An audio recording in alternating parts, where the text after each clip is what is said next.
Hungarian Slices. You're gonna love it.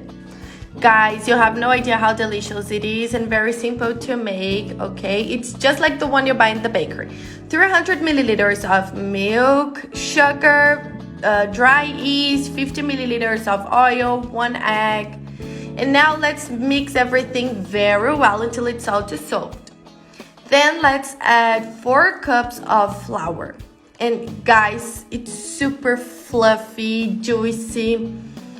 This recipe has my heart. Don't forget to put a good pinch of salt. And now let's knead it with the spatula first, but then using our hands until it's very smooth and fluffy. Enjoy this moment and tell us what city you're watching this recipe from, so I can send you that special hug on the next video. Let's reserve it until it grows, okay, until it doubles the size. I covered it with some plastic just to accelerate the process, alright? Meanwhile, let's prepare the filling. 10 tablespoons of sugar, 50 grams of grated coconut, and 5 tablespoons of butter. Let's mix everything very well. Our dough has already doubled the size. Look how big it is. And now let's put it on the counter to start filling it. Put a lot of flour on the counter to avoid the dough to stick on it. Now let's open it very well, okay? And look how fluffy it is.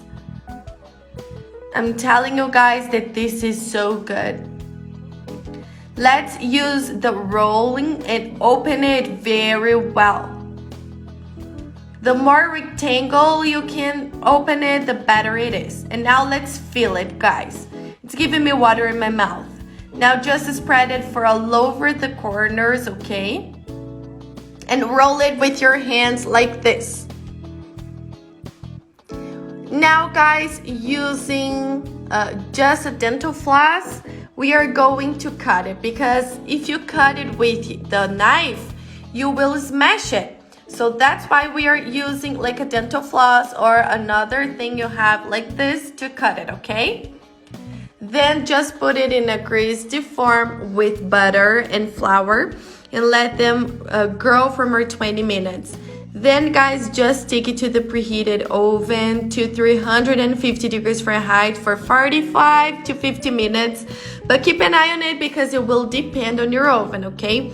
When you see that it's brown on top of it, that means it's already done. I put condensed milk on top of it and a little bit more of coconut, guys. And this was today's dish. I hope you liked this recipe. And if you did, don't forget to rate us down here from 0 to 10. Your opinion is super important for us and it helps us to bring more recipes like this one.